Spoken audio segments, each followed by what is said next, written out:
जयप्रकाश, आप देख रहे अपनी वार्ता। हरिद्वार में जब कोई व्यक्ति आता है तो सबसे जो प्रसिद्ध तीर्थ स्थलों में से एक है चंडी देवी और मनसा देवी।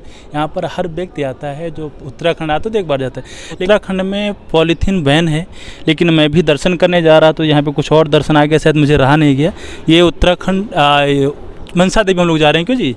मनसा देवी रास्ते में ये जो प्लास्टिक का पूरा ढेर लगा, कहीं ना कहीं इसके जिम्मेदार यहाँ के यात्री भी हैं और दूसरी बात यहाँ का प्रशासन भी है।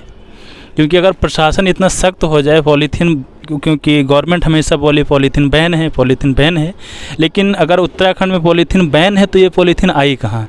यहाँ पर इतनी सारी पॉलीथीन है, चप्पल जूते हैं, मसाला गुटखा है, सब कुछ पड़ा है। इसका जिम्मेदार कौन है? मैं मानता हूँ जनता की इसमें गलती है, लेकिन प्रशासन की भी कम गलती नहीं, क्योंकि वो अपना प्रशासन इतना टफ कर दे कि यहाँ किसी हिम्मत ही ना पड़े जो इस तरह का कूड़ा करकट यहाँ पड़े रहे। कांच की बोतलें पड़ी पूरा। ये हम पहाड़ों को बचाने की बात कर रहे हैं, टूरिज़्म को बढ़ावा देने की बात कर रहे हैं, लेकिन टूरिज़्म कैसे बढ़ेगा? जब हम कहीं यात्रा करने जाएंगे तो मैं तो दर्शन करने जा रहा था, लेकिन दर्शन करते करते यहाँ पर ये दिख रहा है।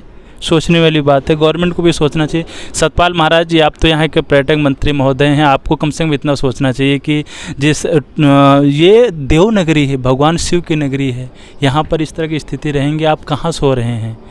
ठीक है, आप अपनी राजनीति करिए, लेकिन जो आपको एक भार दिया गया है, एक काम दिया जाता है पर्यटन, तो उस चीज़ को तो बढ़ावा दीजिए। काका, आपका क्या नाम है? मेरा नाम हरचंद है। हरचंद जी, ये आपकी दुकान है? हाँ जी। कितने दिनों से यहाँ पर रहते हैं? बहुत दिन हो गए। बहुत दिन हो गए। यहाँ सफाई वगैरह कोई नहीं होती? कोई नहीं होता।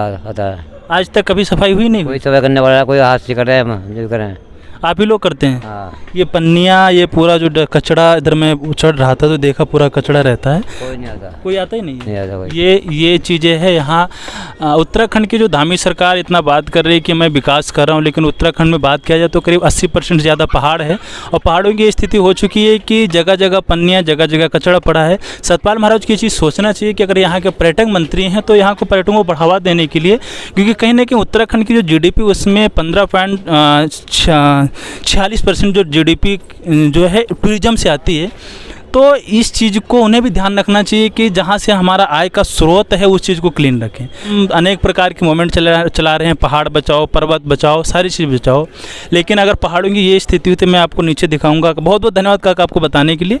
ये छोटी सी रास्ता मैं नीचे चलता हूँ, दिखाता हूँ क्या स्थिति हो रखी है यहाँ पहाड़ों की। चारों तरफ से पन्नियाँ हैं और कचरा है यहाँ, और यहाँ की मतलब सरकार को क्या हो गया कि सफाई की तरफ कोई ध्यान ही नहीं है। जो इतना बड़ा तीर्थ स्थल है, पहली बात उत्तराखंड की, तो यहाँ कड़कड़ में तीर्थ हैं मिट्टी में, लेकिन ये मैं कैमरामैन से आग्रह करूँगा दिखाइए ये पूरी स्थिति। मैं थोड़ा नीचे उतर ही लेता हूँ।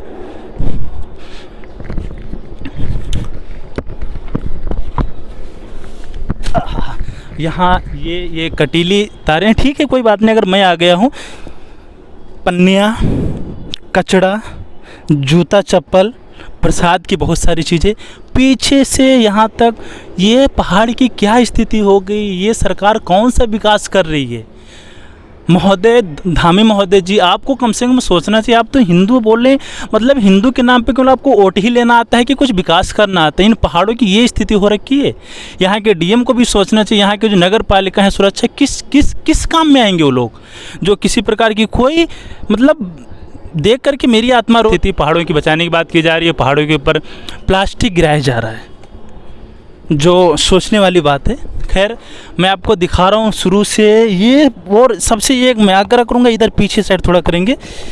ये पहाड़ पत्थर का है कि प्लास्टिक का है? स्थिति बहुत दयनीय है, सरकार को भी सोचना चाहिए। और मैं इसमें गलती सरकार की ही मानूंगा, प्रशासन की मानूंगा। कहाँ गया पर्यटक विभाग? कहाँ गए सतपाल महाराज की, जो इतने दिन से आप जो बोल रहे हैं कि मैं ये विकास कर रहा हूँ, मैं वो विकास कर रहा हूँ? ये विकास आपका? देखते रहिए, आगे और आगे चलते हैं, वो भी दिखाते हो गई है। करीबन ऊपर पहुँच आए हैं, और मैं जहाँ तक दिखाया कि सारे रास्तों में कचड़ा कचड़ा कचड़ा। इधर भी मैं थोड़ा आग्रह करूँगा, इधर देखें, क्योंकि नीचे तक पन्नियाँ जो हैं। अरे भाई, वहाँ क्या कर रहे हैं आप? अच्छा, बोतल, चलो कम से कम तुम ही सफाई करो, सरकार के तो हाथ में है नहीं। ठीक, लगे रहो। बहुत बढ़िया, ठीक, अच्छी बात है। ये भाई मतलब इनका मैं धन्यवाद कहूँगा, क्योंकि पहाड़ों पे आकर के कम से कम कांच का बोतल तो उठा रहे हैं।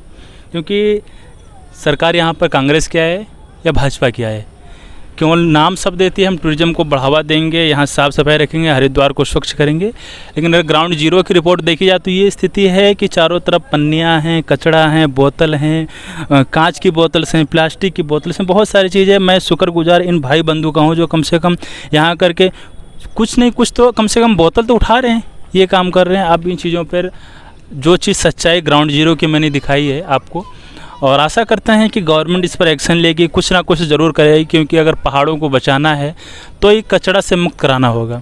नहीं तो जैसे आज दिल्ली में पहाड़ कचड़े के पहाड़ बने हैं, कुछ दिन में यही हाल होगा कि ये जो हमारे प्राकृतिक की सौंदर्यता है, जो उत्तराखंड की सुंदरता है, जो उत्तराखंड को बढ़ावा दे रहा है, जो टूरिज़्म को बढ़ावा दे रहा है, जो जिसे देख करके हम सब आते हैं, जिससे हमारी ये जो तीर्थ स्थल है जिसकी सौंदर्यता बढ़ती है, वो कहीं ना कहीं विलुप्त होते जा रही है। इसे देख करके मुझे बहुत दुख हो रहा है, लेकिन जो हमारा कर्तव्य है वो चीज़ हम आपको दिखा रहे हैं सच्चाई, और इस पे गवर्नमेंट को एक्शन लेना चाहिए। आशा करते हैं वीडियो पसंद आया होगा और ये सच्चाई से रूबरू होंगे। बहुत बहुत धन्यवाद। मैं जयप्रकाश, कैमरामैन प्रखर के साथ अपनी वार्ता से नमस्कार।